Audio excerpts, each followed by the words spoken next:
अरे पापा, मगर एफजीएस में तो हाइब्रिड आता है, उसका तो माइलेज अच्छा होगा ही ना। हाँ हाँ, मगर जुपिटर भी तो हाइब्रिड ही है। अरे पापा, जुपिटर स्कूटर है, मुझे बाइक चाहिए। एटलीस्ट पॉकेट मनी जोड़ के मुझे एक्सट्रीम 125 लेने दो यार। पॉकेट मनी बाइक लेने में लुटा देगा तो पेट्रोल कहाँ से डलवाएगा? अरे बाइक का माइलेज स्कूटर के माइलेज से हमेशा अच्छा होता है, और एफजीएस तो हाइब्रिड है, बताया तो है अभी। अच्छा ऐसा है, तो जिसका भी माइलेज सबसे ज्यादा होगा वो ले लेना। अब तो खुश? अगर आपके घर की भी यही कहानी है ना, तो हम आ गए हैं आपकी मदद करने के लिए। क्या वाकई में एक 150 सीसी हाइब्रिड बाइक का माइलेज एक 125 सीसी बाइक या फिर एक 110 सीसी स्कूटर से ज्यादा हो सकता है? आज हम यही पता लगाएंगे, और ये पता लगा के अक्षत के पापा की थोड़ी सी मदद करेंगे। नहीं मतलब अक्षत की थोड़ी सी मदद करेंगे। तो क्या लगता है आपको सबसे ज्यादा माइलेज किसको मिलने वाला है? चलिए आज साथ मिलकर पता लगाते हैं इस वीडियो में।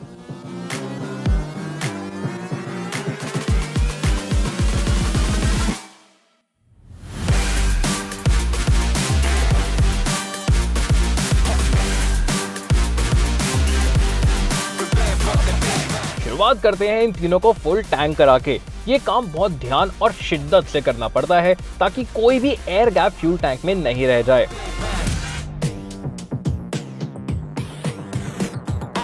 हम एंड में वापस इनको फुल टैंक करा के इनका रियल वर्ल्ड माइलेज निकालने वाले हैं।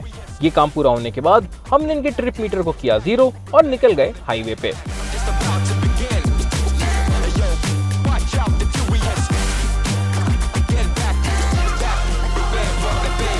यहाँ पे हमने इन तीनों की मैक्स स्पीड रखी 70 किलोमीटर/आवर ताकि एवरेज स्पीड लगभग 50 किलोमीटर प्रति घंटे की बन जाए, जो कि यूजुअली बिजी हाईवेज पे रहती है। और इस स्पीड पे सबसे कंफर्टेबल थी एफजीएस हाइब्रिड, जो कि बिना किसी दिक्कत के आराम से क्रूज कर रही थी।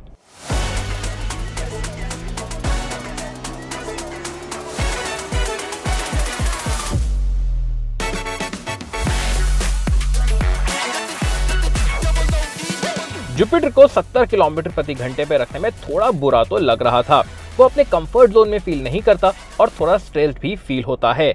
लेकिन अच्छी बात यह है कि तब भी इसमें पावर बचती है ओवरटेक्स करने के लिए। सरप्राइज डेफिनेटली थी एक्सट्रीम 125R। ये अपने 5th गियर में रिलैक्स फील होती है और तब भी हाई आरपीएम में इसके पास ओवरटेक्स के लिए अच्छा परफॉर्मेंस बचा रहता है। तो अगर आप हाईवे पे भी इस पे क्रूज कर रहे होगे तो ये आपको परेशान नहीं करेगी। हाईवे पे कुछ ट्रैफिक जैम्स मिले, कुछ एम्प्टी पैचेस और एक छोटा हिल क्लाइंब, सभी रियल वर्ल्ड कंडीशंस थी। इन सब से गुजरते गुजरते धीरे धीरे 50 किलोमीटर पूरे हो गए। गर्मी का पारा ऊपर चढ़ने लगा था और पेट में चूहों ने भी कूदना शुरू कर दिया था, इसलिए हमने हाईवे को अलविदा किया। हाँ, फाइनली हाईवे का रन हमारा खत्म हो चुका है। हमने रफली 52 किलोमीटर हाईवे के ऊपर कवर करे हैं। एफिशिएंसी की बात करूं तो ये दिखा रही है लगभग 56-57 kmpl। जुपिटर का आ रहा है कितना, 47 किलोमीटर पर लीटर, और एक्सट्रीम का आ ही नहीं रहा है क्योंकि वो सिर्फ इंस्टेंट एफिशिएंसी बताती है बाइक, एवरेज एफिशिएंसी नहीं बताती है। अब यहाँ से हम सीधा सिटी हिट करने वाले हैं, लेकिन उससे पहले हम करेंगे थोड़ी सी पेट पूजा। तो मिलते हैं एक छोटे से ब्रेक के बाद।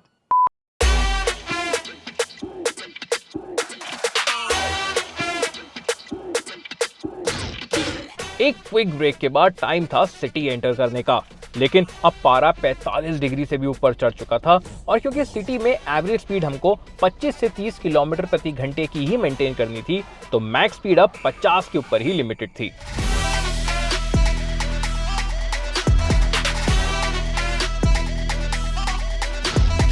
यहाँ भी चलाने में सबसे ज्यादा मजा तो एफजी को ही आ रहा था। ट्रैफिक के बीच में से निकलना मानो इसकी फेवरेट हॉबी है। ये बहुत ही लाइट फील होती है और 4th 5th गियर में इंजन भी बड़ा ही आराम से सिटी में चलता है बिना ज्यादा गियर शिफ्ट करने की जरूरत के। 2 और बातें मुझे बहुत पसंद आई। पहला, इसका नया इंस्ट्रूमेंट क्लस्टर जो बड़ा ही क्लियर है और धूप में भी अच्छे से दिखाई देता है। दूसरा, इस हाइब्रिड सिस्टम के साथ एफजीएस में अब ऑटो स्टार्ट स्टॉप आ गया है, यानी कि जब आप एक रेड लाइट पे पहुंचते हैं और न्यूट्रल करके बाइक का क्लच छोड़ते हैं तो बाइक अपने आप बंद हो जाती है, और जब वापस क्लच पुल इन करते हैं 1st गियर में डालने के लिए तो बाइक अपने आप स्टार्ट भी हो जाती है। ये प्रोसेस बहुत ही स्मूथ है और अच्छे से ट्यून किया गया है। तो सिटी में एफजीएस पे टाइम अच्छे से कट रहा था, बस झटके थोड़ा ज्यादा परेशान कर रहे थे। जुपिटर अब अपने कंफर्ट जोन में था। इसका स्मूथ एक्सेलरेशन, कंफर्टेबल सस्पेंशन और सॉफ्ट सीट इसी काम के लिए तो बनी है। बस क्योंकि स्कूटर्स का पोस्चर बहुत अपराइट होता है, इसलिए लंबी जर्नीज पे इस पे थकान ज्यादा होती है एज कम्पेयर टू मोटरसाइकिल्स, और तन्मय को भी अब कमर दर्द परेशान करने लगा था। जुपिटर का ब्लैक बैकग्राउंड वाला इंस्ट्रूमेंट क्लस्टर भी धूप में पड़ने में थोड़ी दिक्कत तो देता है, खासकर कि इसका छोटा और रोटेटिंग टेक्स्ट। लेकिन एक बार फिर से एक्सट्रीम 125R ने यह साबित कर दिया कि एक बेहतरीन कम्यूटर मोटरसाइकिल है। इसका सिटी परफॉर्मेंस FZS के बराबर फील होता है और सस्पेंशन भी बहुत कंफर्टेबल है। दिक्कत है तो बस एक, इसका जो गियर बॉक्स है वो थोड़ा हार्श फील होता है और जो शिफ्ट हैं वो स्मूथ नहीं है। इंस्ट्रूमेंट क्लस्टर भी थोड़ा और ब्राइट होना चाहिए था।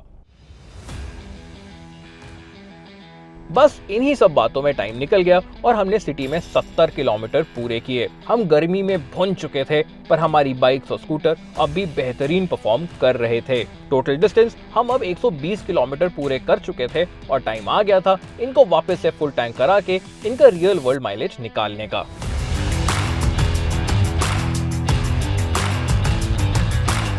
भरी दोपहर में लगातार 3 घंटे इन तीनों को चलाने के बाद, हाईवे पे 50 किलोमीटर, सिटी में 70 किलोमीटर इन तीनों को चलाने के बाद फाइनली इनका रियल वर्ल्ड माइलेज हमारे हाथ लग चुका है। और अगर आपने गेस किया था कि जुपिटर इन तीनों में सबसे ज्यादा माइलेज देगा, तो आप गलत थे, क्योंकि जुपिटर का रियल वर्ल्ड माइलेज निकल के आया है 61.2 किलोमीटर पर लीटर। अब हम जाते हैं हाइब्रिड FZ की तरफ।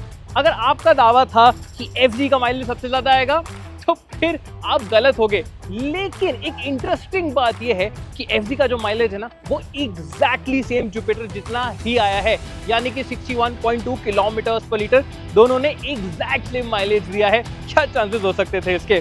और फाइनली इस टेस्ट का विनर है एक्सट्रीम 125। इसका माइलेज इन दोनों के बहुत पास था, लेकिन थोड़ा बेटर। इसने हमें दिया है 63.5 किलोमीटर पर लीटर का माइलेज, और ये खिताब आज का माइलेज टेस्ट का इसी को जाता है, यानी कि एक्सट्रीम 125 को जाता है। क्या आप और बाइक्स का और स्कूटर्स का माइलेज टेस्ट देखना चाहते हैं? तो हमें जरूर बताइए नीचे कमेंट्स में। हाँ अंकल, नमस्ते। हाँ अंकल, अपना माइलेज टेस्ट पूरा हो गया है। वो मैं आपको बताने के लिए फ़ोन किया था कि आप अक्षत को एक्सट्रीम 125 दिला दीजिए। नहीं, उसने एक्चुअली जुपिटर से बेटर माइलेज दिया है। हाँ, मैं आपको सारे फिगर्स भेजता हूँ, और आपको डिटेल में जानना है तो आप जरूर जाइए bike dekho.com पे, वहाँ सारी डिटेल्स आपको मिल जाएंगी। जी अंकल, नमस्ते।